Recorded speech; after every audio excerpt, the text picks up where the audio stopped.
We begin our discussion in this particular lecture with the liberal perspective. In fact, the liberal perspective is perhaps the most important perspective which we experience in our daily life. Because although we quite often use the expression modern state, but the modern state as we experience it in our daily life, the modern state which we encounter in our daily life, this modern state, for instance in India, this modern state is primarily the liberal state. Now, what exactly is the liberal understanding of this state, or what exactly is meant by the liberal variant of the modern state? The question becomes particularly important because this liberal perspective itself actually is not a homogeneous understanding. This liberal perspective has undergone many changes. This liberal perspective has witnessed many shifts.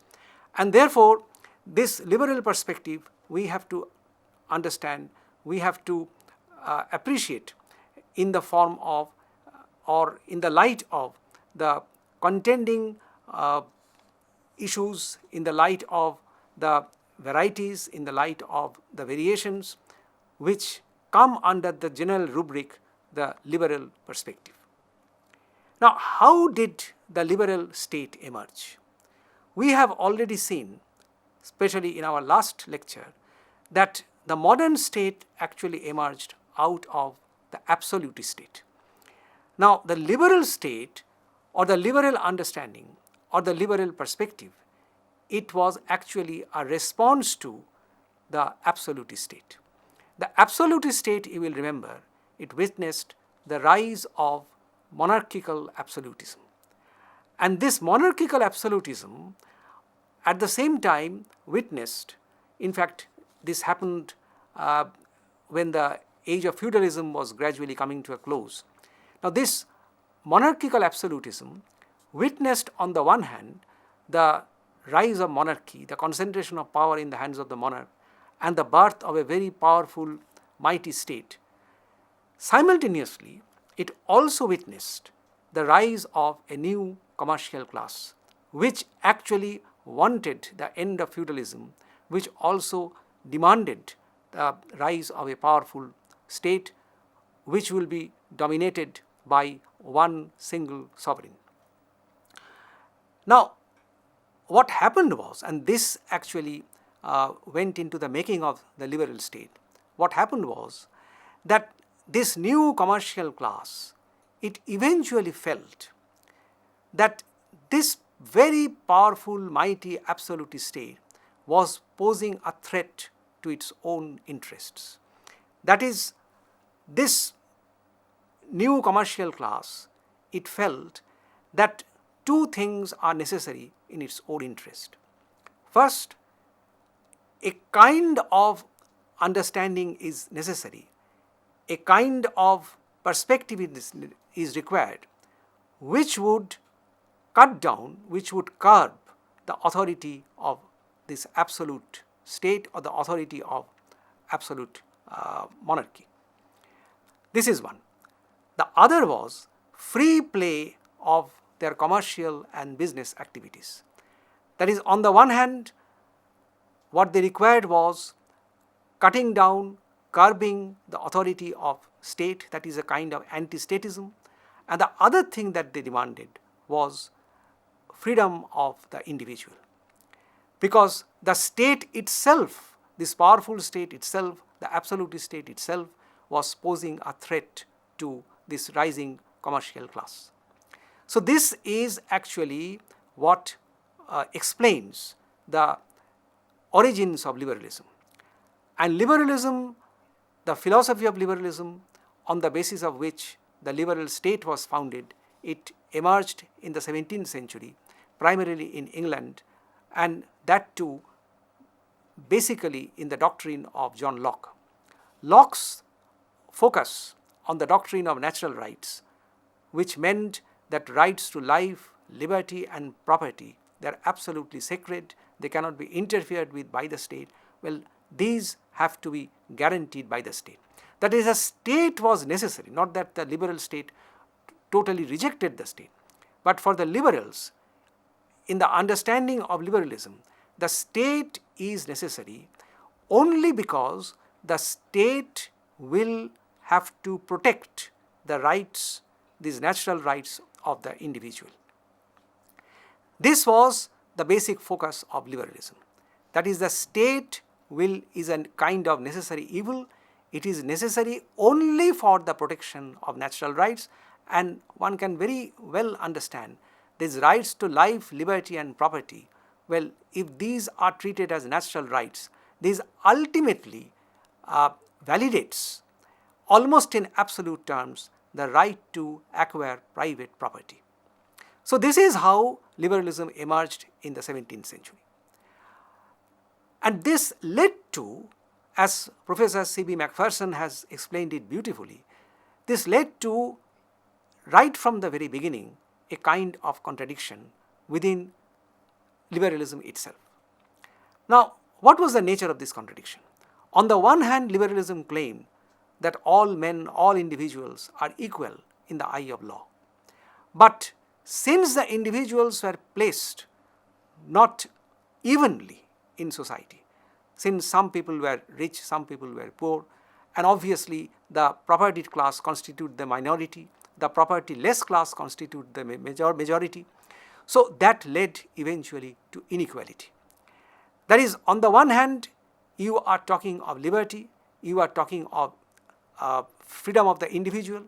On the other hand, you are also talking of equality. That is, although you are talking of equal rights of the individual, but the individuals were not placed equally in society. That is, it led to a kind of contradiction between the principle of liberty and the principle of equality. And this actually led to the beginning of a crisis in liberalism. Because as the liberal doctrine consolidated itself, it began in 17th century and then it developed throughout the 18th century and it reached a climax in the 19th century. So within a space of say 200 years, by the middle of the 19th century, liberalism reached a sort of crisis. Now what was the crisis all about? The crisis refers to the growing inequality, and as against inequality, what happened in England, in France, and in many other countries of Europe, that is social protest, agitation, strike movements, etc. Because people gradually began to feel that they were victims of market. They were victims of forces unleashed by market.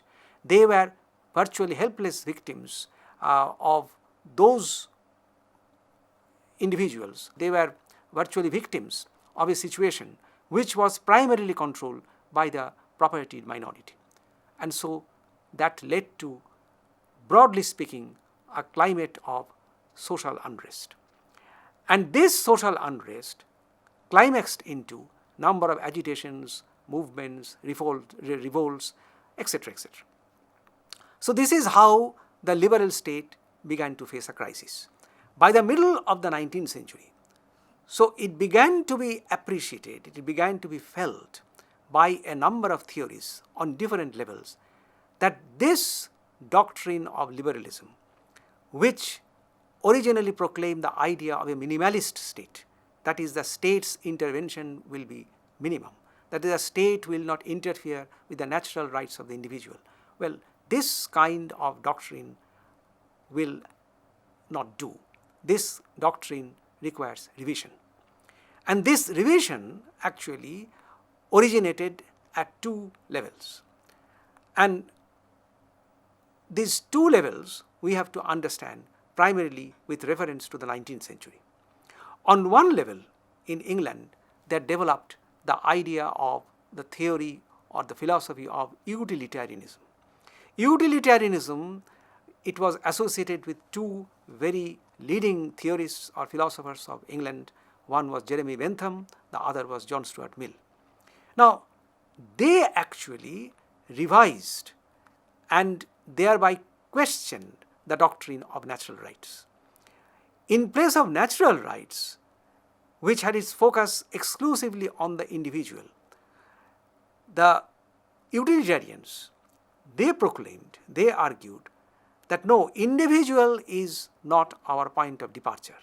The individual and his rights, they do not constitute our reference point. What they argued was this, and that in fact was the theme, that was the motto of utilitarianism, that is greatest good of the greatest number. That is a policy, whether it will be acceptable or not, even if it is a policy that is initiated by the state. Suppose a policy which implies state intervention, suppose it's a policy which interferes with individual rights, well, that will be acceptable if it serves the interests of the collective. That is, if it is in the interest of, if it serves the cause of utility of all, that is, utility of the majority, then that sort of policy, that sort of state, well, this will be acceptable. So this was one argument, this was one understanding, this was a kind of perspective which challenged the natural rights doctrine of liberalism. The other doctrine, which was not very much influential in Britain, but still it made an impact on the revision of liberalism, this is a doctrine which was largely associated with a kind of philosophy which broadly is known as English idealism. This English idealist philosophy is associated with a very eminent British philosopher, T.H. Green. T.H. Green, primarily under the influence of Hegel and other German idealistic philosophers, he put forward the idea that in the interest of the collective, in fact, in the interest of individual freedom, it is necessary for the state to intervene. That is, Green's entire doctrine, it tried to put forward and thereby justify the importance of the state in the life of the individual. The essence of his argument was that there is no conflict between individual freedom and the intervention of the state. That is, the collective, it is necessary, it is significant, it is required to promote the life of the individual, to promote the freedom of the individual. So under the impact of these two doctrines, liberalism underwent a revision. By the end of the 19th century and the beginning of the 20th century, we come across a major revision of liberalism, which came to be known as new liberalism. This new liberalism, it was associated with a number of scholars like L.T. Hobhouse, like Harold Laski, and eventually it is this new liberalism which also, especially in the 1930s, thanks to the contribution of the great economist J.M. Keynes, it gave rise to the doctrine of the welfare state. That is, the individual cannot be just left free in the sense that the individual should not be allowed to be a victim of market forces. In the interest of social justice, in the interest of social stability, in the interest of equity, there has to be a balance between individual freedom and state intervention. That is the original understanding of liberalism, that the state and the individual, their relations are relations of conflict.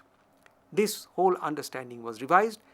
The doctrine of new liberalism, associated with the philosophers, associated with the thinkers whom I have mentioned, well, they actually tried to argue, they actually tried to put forward the proposition that no, the individual and the state, they are not related, they are not relations of opposition. That is, they are not conflicting so far as these two entities are concerned.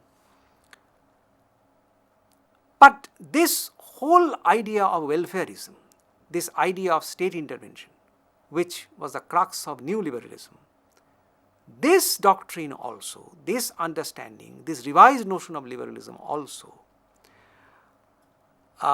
was faced with a challenge. It was faced with a challenge in the sense that of course, after the end of the Second World War, welfarism got a big booster. In fact, in a number of countries of Europe, in Britain, say in France, in Germany, in the Scandinavian countries, the welfarist model became quite popular. But by 1970s, particularly in the sense that by the time of the late 1970s and the beginning of the 1980s, this notion of new liberalism, it came under attack. It began to be felt, it began to be argued by a number of people that the welfarist state, it ultimately did not deliver the goods. It did not deliver the goods because the welfarist model had given rise to a very big, monstrous state, all right. It gave rise to bureaucracy, all right. It gave rise to corruption, all right. But it could not solve the problem of unemployment. It could not solve the problem of economic growth. And therefore, this state has got to be downsized. That is, we have to go back to the original spirit of liberalism. That is the Lockean understanding of liberalism. That is, the state is a necessary evil. So, down with welfarism, out with this very big, powerful state. Well, that became the motto of a new understanding, new perspective of liberalism. This new notion of liberalism specially got a booster with the coming to power in the 1980s of Margaret Thatcher in Britain, Donald Reagan in the United States. So, primarily because of the policies they pursued, primarily because of the failure of the welfare state in a number of fields, what happened was that by the beginning of the 1980s, the end of the 1970s, we come across a new variety of liberalism which came to be known as neoliberalism. And these two terms are actually not identical. One is new liberalism, which was associated with the first revision of liberalism, and this is neoliberalism, which is the second revision of liberalism. Neoliberalism primarily tried to resurrect, it tried to revive, as I have already mentioned, the original spirit of liberalism. That is, it tried to proclaim the idea of a minimalist state, and it primarily tried to espouse the idea of individual freedom to the exclusion of the state. Three writers, three philosophers are largely associated with this notion of neoliberalism or with this neoliberal doctrine of state. These three persons are, one is Friedrich Hayek of Germany, the other is Milton Friedman of the United States, and finally Robert Nozick. Now, so far as political science is concerned, political theory is concerned, it is Robert Nozick who is considered as the most outspoken champion of neoliberalism. Very briefly, Robert Nozick's understanding is this. His entire theory is primarily based on the defense of rights. He, first of all, argues that state intervention in the life of the individual, it is synonymous with interference with individual freedom. The state intervention, whatever be the context, whatever be the pretext, it is a necessary threat to individual freedom. And Robert Nozick's understanding is based on the premise that so far as liberalism is concerned, the liberal spirit, well, it is a spirit which primarily honors, which primarily sanctifies the spirit of individual freedom. So individual freedom to the exclusion of everything, and of course to the exclusion of state, that is the motto of Robert Nozick's understanding of what has come to be known as neoliberalism. Now, how does Robert Nozick develop his understanding or his perspective? Robert Nozick's understanding may broadly be interpreted or may broadly be viewed in terms of, first of all, his notion of the state of nature. He believes that so far as human beings are concerned, in the state of nature, well, they were otherwise quite able, they were quite capable of protecting their interests, protecting their rights. But without an agency, without a kind of institution, a sort of supervisory institution, if every individual looks for a private agency to honor, to defend, to protect their rights, that may lead to clash of the protective agencies. So, Robert Nozick's central understanding is this, that in the state of nature, people are primarily concerned with protection, defense of their rights, and for protection, for defense of their rights, well, these individuals look for a protective agency. But since there were multiple agencies, so you required ultimately a sort of coordinating agency, and that is why you required the state. That is, the state is necessary in order to safeguard, in order to protect, in order to ensure your enjoyment of rights. You can very well sense, you can very well guess that this is the original spirit of liberalism. That is, it is very close to Locke's understanding of natural rights, that rights are sacred, rights are absolute, rights are inviolable. And therefore, what you require is, what your agenda is, that how your rights can be safely protected. And for that, you require an agency. So, the state is nothing but simply a protective agency which is required for protection of individuals' rights. This is the main thesis of Robert Nozick. Then, Robert Nozick argues that so far as individuals' enjoyment of rights, well, this is concerned, you have to found your rights, or say you have to formulate your rights primarily on the basis of two principles of justice. Now, what are these two principles of justice? The first principle of justice is the principle of acquisition. Now, what is meant by this principle of acquisition? Robert Nozick's understanding is very simple, that if there are resources in society which stand unclaimed, that is, there is no claimant of those resources, then there is nothing wrong for an individual to claim those resources and transform those resources into one's private property. That is, unclaimed resources, these can be claimed by an individual and thereby it can be transformed into private property. There is nothing wrong, there is nothing immoral about it. The second principle of justice, according to Robert Nozick, is this, that is known as the principle of transfer.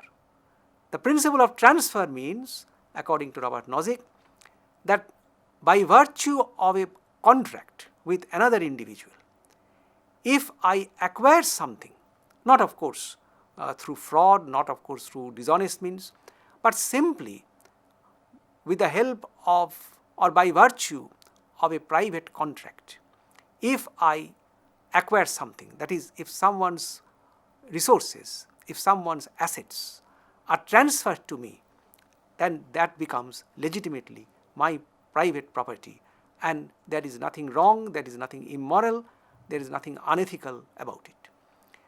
So one can guess that Robert Nozick's entire understanding is property oriented, and this is known as the typical manifestation of neoliberalism. Finally, we have to argue that liberalism, it has traveled a long path. It began with certain ideas, it began with certain principles, it was revised first in the form of neoliberalism, then by the end of the 1970s and beginning of the 1980s, it underwent a second revision, it became neoliberalism. But if somebody asks the question that what is the future of neoliberalism, then perhaps one has to raise a lot of uncomfortable questions.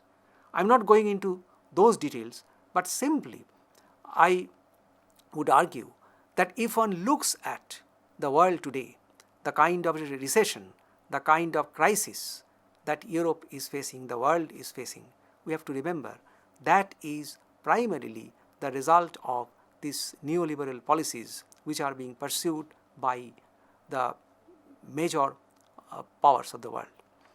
And neoliberalism, it has led to social unrest, it has led to crisis, it has led to recession, it is leading to agitations. So, what exactly is the future of neoliberalism? That question we of course have to examine, and we have to wait perhaps for a longer period to get the right answer, the exact answer to this question. Thank you.